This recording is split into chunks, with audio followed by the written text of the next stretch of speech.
Voilà, comme je vous le disais tout à l'heure en introduction, parmi les chants que nous avons chantés, nous allons parler ce matin, on va commencer à parler du retour du Seigneur, sujet qu'on a déjà abordé dans le passé, il y a un moment. On va parler des signes avant-coureurs, des signes de ce qui va se passer avant le retour de Christ. Mais je voudrais savoir avant tout si vous savez ce qu'est la parousie. Parousie. P-A-R-O-U-S-I-E. La parousie. C'est le retour du Seigneur. Tu crois? Quand il revient. C'est effectivement le retour du Seigneur, la parousie. Et qu'est-ce que l'apostasie? C'est? Oui, plus exactement. L'absence de foi sur la terre.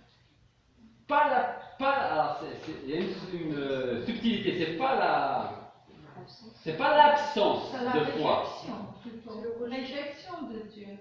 Non, non plus, c'est L'abandon l'abandon de la foi. Voilà, ce qui n'est pas la même chose. Tout à fait. Alors, on n'a pas la même chose que l'absence. Non, c'est pas la même chose que l'absence, parce que l'absence de quelque chose ou l'absence de quelqu'un, il n'y a jamais eu. Alors que l'abandon, il y a eu, mais il n'y a plus.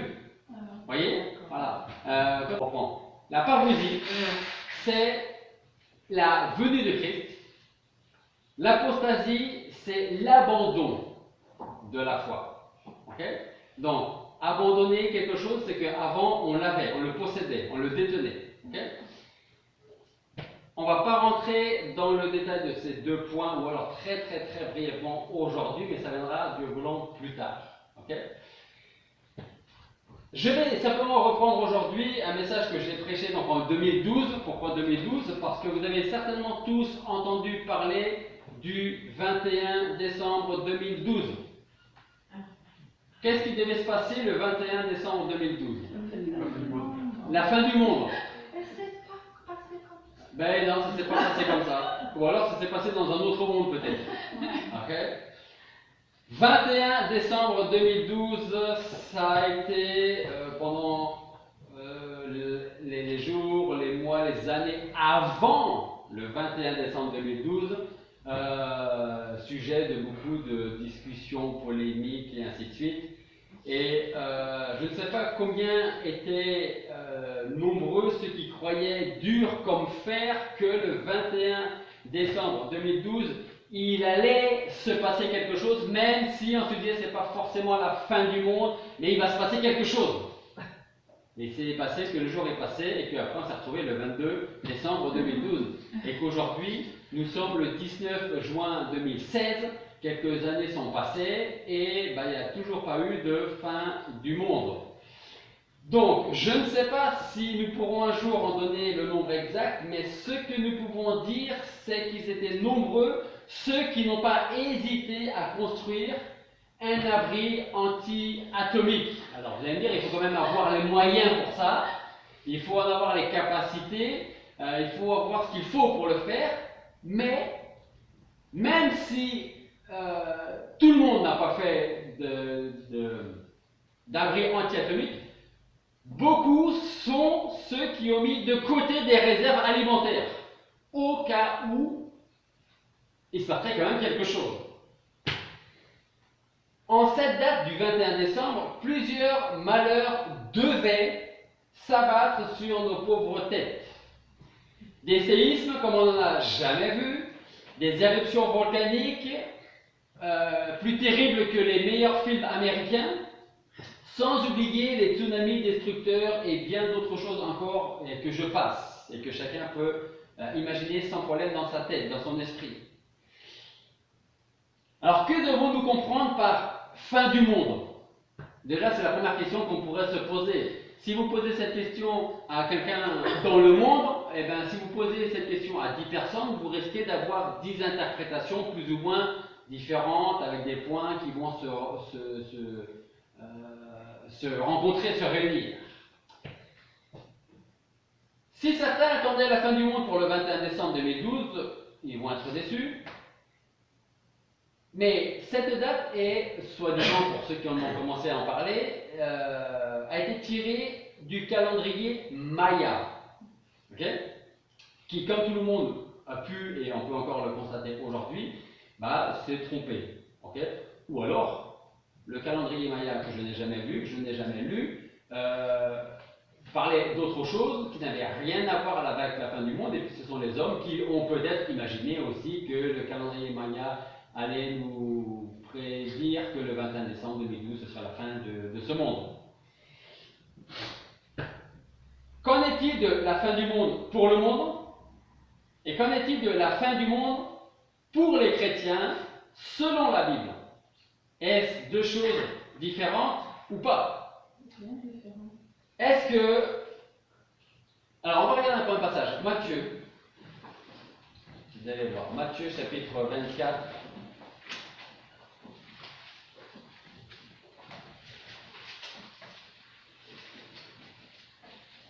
Matthieu chapitre 24. Et pour l'instant, on reviendra sur ce passage plus tard, on va lire les 3 premiers versets.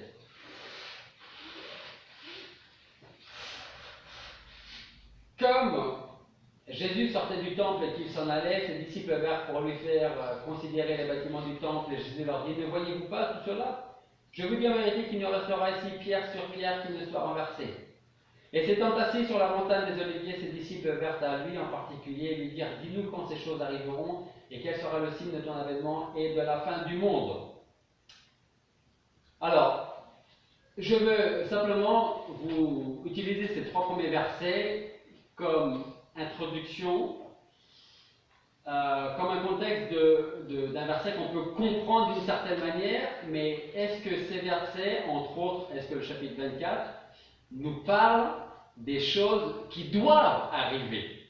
Ou est-ce que ces choses, qu'on retrouve essentiellement dans le chapitre 24, sont-elles déjà arrivées? Donc, on ne va pas forcément répondre à cette question aujourd'hui. Je pense qu'on va commencer à le faire à partir de la semaine prochaine. Okay? Mais voilà des exemples, comme au verset 3, qui nous dit: s'étant assis sur la montagne des Oliviers, ses disciples vinrent à lui en particulier et lui dirent: dis-nous quand ces choses arriveront et quel sera le signe de ton avènement et de la fin du monde. Donc, à partir de là,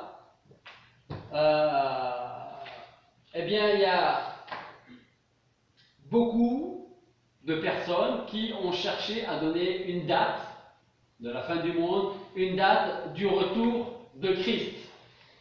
Alors, j'ai ici une liste de 40 dates différentes. Alors, je vais vous le lire très rapidement. Donc, il y a date annoncée de fin du monde. Je vais vous donner ces dates. Il y a les événements qui seraient prophétisés par rapport à ces dates, le lieu où la prophétie a été donnée et le nom du soi-disant prophète ou du mouvement religieux qui ont donné ces dates et ces lieux. Ok? Alors, bon, je ne sais pas, je ne vais pas forcément vous les donner toutes. Je vais vous en donner quelques-unes de ces dates et si vous les voulez, je pourrais vous les envoyer par mail. Ok? Je vais vous donner la première, donc date annoncée de fin du monde. 21 mars 1843 et 23 mars 1844. Donc, qu'est-ce qu'ils ont prévu pour ces dates? Fin du monde. Lieu où cette soi-disant prophétie a été donnée aux États-Unis. Par qui? Par un certain William Miller, adventiste. Okay, donc, première date, 21 mars 1843 et 23 mars 1844. Il y a 1873, 1878, 1881, 1890, 1914, 1918, 1920, 1925, 1942, 1975.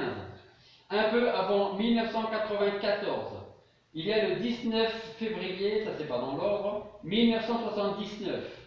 avant le 1er janvier 1980, 22 juin 1989, été 1995, 28 octobre 1992, 14 puis 23 novembre 93, en 95, en 96, en 97, vous choisissez celle que vous voulez, 31 mai, 14 et 21 juin, 9 et 20 septembre 98, fin 96, août 21 août 29 janvier 1999, juillet 99, 1997, 1999, août 2001. Après on passe, ou on revient, je ne sais pas comment j'ai mis mon ordre là, en août 1999, 11 septembre 1999, fin 1999, 1er janvier 2000, avril et fin 2000, 5 mai 2000, entre le 30 octobre et le 29 novembre 2003, en 2006, avant le 12 septembre 2006, le 10 septembre 2008, le 21 mai 2011, 21 octobre 2011 et enfin le 21 décembre 2012, voire le 12 décembre 2012 ou encore le 28 octobre 2011 ou encore 2020, selon les interprétations du calendrier Maya. Voilà. Bon, vous n'allez certainement pas retenir toutes les dates, mais il devait y avoir ou la fin du monde, ou des événements des saints du ciel, ou le retour de Christ en 1890, la destruction complète des gouvernements et des religions en 1914, l'anarchie générale en 1920. En 1925, il devait y avoir des résurrections de personnages bibliques.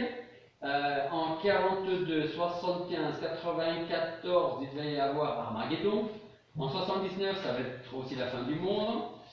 En 89, 95, apocalypse biblique. Cataclysme millénariste. Extraterrestre en 96, détruisant la Terre par coup de laser. C'est pas moi qui l'ai inventé, hein. En 98, apocalypse biblique dans ses raptures prédictions. Il y en a qui ont regardé beaucoup de films américains, je crois, ou des films de science-fiction, parce que... Alors ça, c'est peut-être la meilleure. En 96 ou janvier 99, passage dans la 4e dimension due à l'inversion du courant de l'énergie. Okay. Il y en a qui sont vraiment dans la 4e dimension. Hein. En juillet 99, il devait y avoir des cataclysmes. C'est triste. C'est triste. C'est triste. Voilà. Donc, si ça vous intéresse, je pourrais vous l'envoyer et vous pourrez jeter un œil plus assidu là-dessus. Donc, par rapport à toutes ces dates, par rapport à l'imagination du monde et par rapport à ce que la Bible nous dit, nous pouvons dire que la toute première chose que je dirais, moi, c'est qu'à vouloir interpréter certaines choses comme le calendrier maya ou comme certains, d'ailleurs, passages bibliques, et appuyer des paroles comme celles qui ont été dites sur la fin du monde, c'est mettre des barrières à la parole de Dieu et à l'avancement de l'Évangile. Sans oublier tous ceux qui ont prophétisé la fin du monde à travers les années comme celles que je viens de vous donner. Mais ce qui me dérange le plus, après autant de fausses prophéties, c'est le fait que peu vont croire lorsque vous allez leur dire « un jour le Seigneur va venir ». Parce qu'il y a tellement de faux prophètes qui ont dit que ça allait être la fin du monde, que le Seigneur allait revenir, il allait y avoir des cataclysmes, qui ne croient plus aujourd'hui. Et si vous leur dites le Seigneur va revenir un jour et juger ce monde, eh bien ils vous croiront autant qu'ils ont cru le 21 décembre 2012 ou les dates précédentes. C'est-à-dire, ils ne vont pas vous croire. Et cela me fait penser à l'histoire de Noé. Noé, pendant combien de temps il a construit son arche? 120 ans. Il a fallu 120 ans à Noé pour construire l'arche. Pendant 120 ans, il a dit à tous ceux qui voulaient bien l'entendre, ou pas d'ailleurs, que à la fin de la construction de l'arche, un déluge allait venir sur la terre. Alors je ne veux pas excuser ceux qui n'ont pas cru, mais quand vous avez Noé qui leur dit il va tomber de l'eau du ciel, pour eux c'était tellement irréaliste parce que jusqu'alors ils n'avaient jamais plu. Donc comment quelque chose qui n'est jamais passé avant allait se produire au point de détruire le monde? Et donc pendant 120 ans, Noé, ses enfants ont pu témoigner, avertir les gens qu'à la fin de la construction, ils pourraient rentrer dans l'arche pour ne pas mourir. Mais pendant 120 ans, peut-être qu'au début, certains ont pu se dire, mais peut-être qu'il a raison. On ne sait pas ce qui peut se passer. Mais quand pendant 120 ans, on vous dit la même chose, et que pendant 120 ans, avant que ça n'arrive, rien ne se passe, à un moment donné, vous vous dites, ça fait 120 ans que tu nous racontes la même chose, et il ne pleut toujours pas, on est toujours vivant, et on va continuer à manger, à boire, à marier nos enfants et à vivre. Et donc quand vous dites aujourd'hui aux gens, le Seigneur va revenir, il faut être en règle avec lui, parce qu'il va venir juger ce monde, si les gens sont gentils avec vous, ils ne vont pas se moquer ouvertement, directement, mais dans leur tête, ils risquent de se dire, il est malade celui-là. Donc, si je comprends beaucoup mieux, ce passage dans lequel Jésus-Christ nous dit, le ciel et la terre passeront, mais mes paroles ne passeront point. Pour ce qui est du jour et de l'heure où je dois revenir, personne ne le sait, pas même les anges du ciel, mais mon Père seul le sait. Mais comme il en était au jour de Noé, il en sera de même à l'avènement du Fils de l'homme. Car de même qu'au jour d'avant le déluge, les hommes mangeaient, buvaient, se mariaient et donnaient en mariage leurs enfants jusqu'au jour où Noé entra dans l'arche et qu'ils ne connurent rien jusqu'à ce que le déluge vint et les emporta tous. Il en sera de même à l'avènement du Fils de l'homme. Ça c'est Matthieu chapitre 24, versets 36 à 39. Pour ce qui est du jour et de l'heure, personne ne le sait, pas même les anges du ciel. Donc si les anges du ciel ne savent pas quand le Seigneur va revenir alors que le Seigneur est au milieu des anges, comment est-ce que nous on va le savoir ici-bas? C'est tout simplement impossible. Ce matin, Benjamin a fait l'étude sur la sagesse de Dieu, la sagesse de l'homme. Et la sagesse de l'homme, en fait, c'est une folie pour Dieu.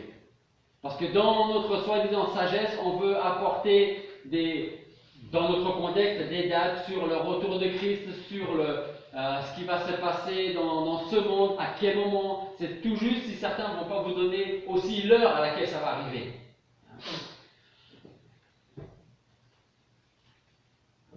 Comprenez bien la fin du passage que je viens de vous lire en Matthieu chapitre 24, versets 36 à 39, qui nous dit « Comme il en était au jour de Noé, il en sera de même à l'avènement du Fils de l'homme. » À force de dire que la fin du monde est proche, que les sages ou certains prophètes, comme ils s'appellent eux-mêmes, font, en cherchant à s'appuyer sur des dates tirées au hasard un petit peu de leur imagination, de calendrier maya, peut-être même de la parole de Dieu, les hommes ne voudront plus, et d'ailleurs commencent à ne plus écouter les avertissements du Seigneur. Et ça, c'est un signe avant-coureur avant le retour de Christ. Que les gens ne voudront plus entendre la parole de Dieu. Les gens ne voudront plus entendre parler de Dieu. C'est fini tout ça, pour certains. On vit au XXIe siècle, plus au Moyen-Âge. Aujourd'hui, Dieu s'est dépassé. Mais c'est aussi certainement à force de dire voilà ce qui va se passer à quel moment, à quelle période. Et tout ça, ce qui n'est pas vrai. Seul Dieu sait quand le Seigneur va revenir.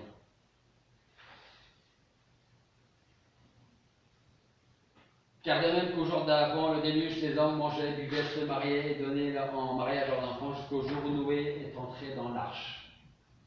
Et bien, il en sera de même pour tout homme qui aujourd'hui ne veut plus entendre parler de la parole de Dieu. Et la suite du verset dit « Ils ne connurent rien jusqu'à ce que le déluge arrive et les emporta tous. » Je ne sais pas quelle était l'ambiance juste avant qu'il commence à tomber la première goutte. Certainement, je pense, sans trop me tromper, que certainement, quand ceux qui étaient en dehors de l'arche ont vu rentrer Noé, ses fils, certains animaux dans l'arche, et que Dieu ferme la porte de l'arche, c'est pas Noé qui l'a fermée, c'est Dieu qui ferme la porte de l'arche. Et quand les gens de l'extérieur ont vu que cette porte se fermait, je ne sais pas s'ils ont vu que quelque part elle se fermait seule. Parce que peut-être que ça a dû commencer déjà à trotter dans leur tête.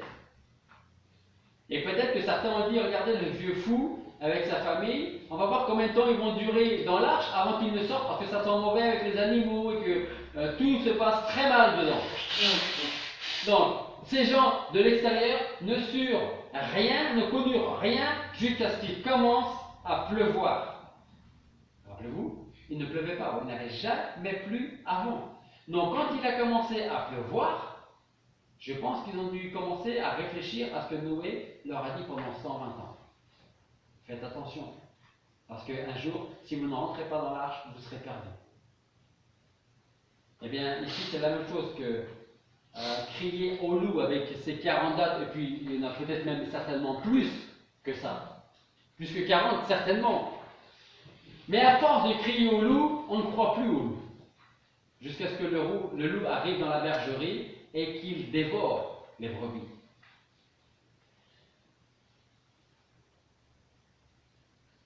Toujours en Matthieu, cette fois-ci c'est au chapitre 25, verset 31 à 34, et le verset 41 et le verset 46. Nous lisons, or quand le Fils de l'homme viendra dans sa gloire avec tous les saints anges, alors il s'assiera sur le trône de sa gloire, et toutes les nations seront assemblées devant lui, et il séparera les uns avec les autres comme un berger sépare les brebis avec les boucs. Et il mettra les brebis à sa droite et les boucs à sa gauche. Alors le roi dira à ceux qui seront à sa droite, venez, vous qui êtes bénis de mon Père, possédez en héritage le royaume qui vous était préparé dès la fondation du monde. Ensuite il dira à ceux qui seront à sa gauche, retirez-vous de moi maudits et allez au feu éternel préparé au diable et à ses anges, et ils iront aux peines éternelles, mais les justes iront à la vie éternelle. Ces paroles ne sont pas les paroles d'un simple homme, d'un simple prophète, d'un simple illuminé. Ce sont les paroles du Seigneur lui-même. Qu'on le sache ou qu'on l'ignore, qu'on le croie ou pas, le retour de Jésus-Christ est certain et proche. Écoutez ce que nous dit Apocalypse chapitre 22, verset 20. Apocalypse 22, 20, c'est le Seigneur qui parle. Et qu'est-ce qu'il dit? Il dit simplement 4 mots. Il dit, oui, je viens bientôt. Oui, je viens bientôt. Alors, vous allez me dire peut-être pour les plus anciens, déjà quand j'étais petit à l'église, on me disait que, ou j'entendais dire que le Seigneur vient bientôt. Et aujourd'hui, ça fait plus de 40 ans que je suis toujours à l'église, il n'est toujours pas venu. Mais je crois toujours à son retour. Mais le bientôt, le temps de Dieu n'est pas notre temps à nous. Et le bientôt, dans l'histoire de l'humanité de l'homme, et le bientôt dans l'histoire comparée à l'éternité, le bientôt ce n'est même pas une seconde comparé à l'éternité. Le Seigneur dit, je viens bientôt. Si aujourd'hui il fallait choisir entre les déclarations d'hommes qui suivent leur propre esprit et ne voient rien, comme le dit Ézéchiel au chapitre 13, verset 3, et l'autorité de Christ et de sa parole, eh bien sans hésiter, on se range du côté de Christ parce que la parole de Christ est fiable et vraie, pas celle de l'homme. Pourquoi donc, dans un monde devenu si indifférent aux choses de Dieu, la vérité du retour de Christ provoque-t-elle tant d'incrédulité et parfois même de la haine? Si certains n'y croient pas, c'est parce qu'ils ne voient en Christ qu'un grand homme qui a vécu il y a un peu plus de 2000 ans, mais qui est mort il y a un peu plus de 2000 ans, victime certainement de ses idées, de sa philosophie de vie. Il s'est pris à son propre jeu. Ces gens, ces mêmes personnes, nient, refusent, ne veulent pas croire forcément en la résurrection de Christ. Parce que si pour eux ce n'était qu'un grand homme, cet homme a certainement fait de très bonnes choses, mais il est mort, enterré et c'est terminé, il n'est certainement pas ressuscité. Et il considère Christ souvent aussi comme une pure légende inventée par des apôtres un peu perdus qui voulaient essayer de se remonter le moral en se disant on va faire croire au monde entier que Jésus est ressuscité. Mais croyez-moi, si c'était ça le cas, si c'était vrai, ça ferait longtemps aujourd'hui qu'on n'en entendrait plus parler. Ça aurait certainement fonctionné pendant les quelques mois, les quelques années après la mort sans résurrection de Christ, et ça se serait terminé. Et pourquoi est-ce qu'on en parle encore aujourd'hui? Pourquoi les églises sont encore ouvertes aujourd'hui? Parce que Christ est ressuscité.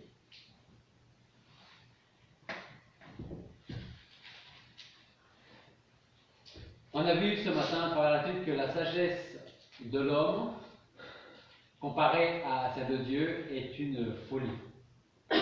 C'est de la folie. Donc en fait, la sagesse des hommes n'est en fait qu'une pure folie. Si tout leur raisonnement, leur logique n'était que le fruit d'une nature orgueilleuse et corrompue, s'il n'était au fond que les jouets aveugles de leur propre convoitise, vous savez, pour se faire connaître, on aime faire beaucoup de choses. Sont prêts, les hommes sont prêts à faire beaucoup de choses pour être reconnus, pour être connus à travers le monde.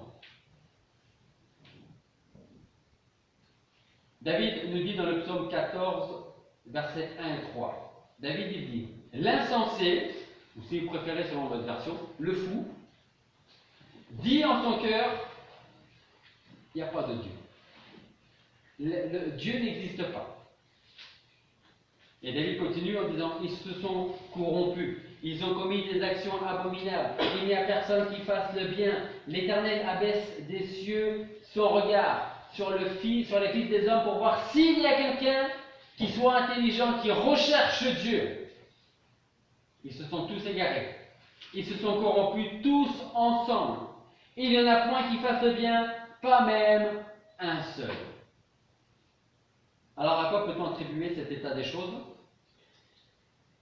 Si l'intérêt pour la Bible venait de leur cœur de pierre, ils découvriraient parmi beaucoup d'autres vérités que la seconde venue de Christ est mentionnée 318 fois dans les 260 chapitres du Nouveau Testament. Vous avez entendu? 318 fois est mentionné le retour de Christ dans les 260 chapitres du Nouveau Testament. Ça représente 1/25e des versets de Matthieu jusqu'à l'Apocalypse. Sans oublier ces autres passages de l'Ancien Testament qui se rapportent à la seconde venue de Christ. Donc si beaucoup d'âmes vivent sans Dieu dans le monde et ignorent le retour de son Fils, d'autres au contraire, comme nous, je l'espère et je le crois ici, déclarent connaître Dieu et croire à son retour. Il y a donc aujourd'hui deux catégories de personnes. Ceux qui ressemblent à Noé et qui vont travailler pour le Seigneur et mettre en lui toute leur espérance et qui vont continuer à témoigner malgré les moqueries. Et il y a ceux qui se moquaient de Noé et de ce qu'a fait Jésus-Christ il y a 2000 ans et ce qu'il continue à faire aujourd'hui. Ce ne sera pas facile d'être des Noé au XXIe siècle. C'était certainement pas facile à son époque. J'ai envie de dire, ce serait encore moins facile aujourd'hui.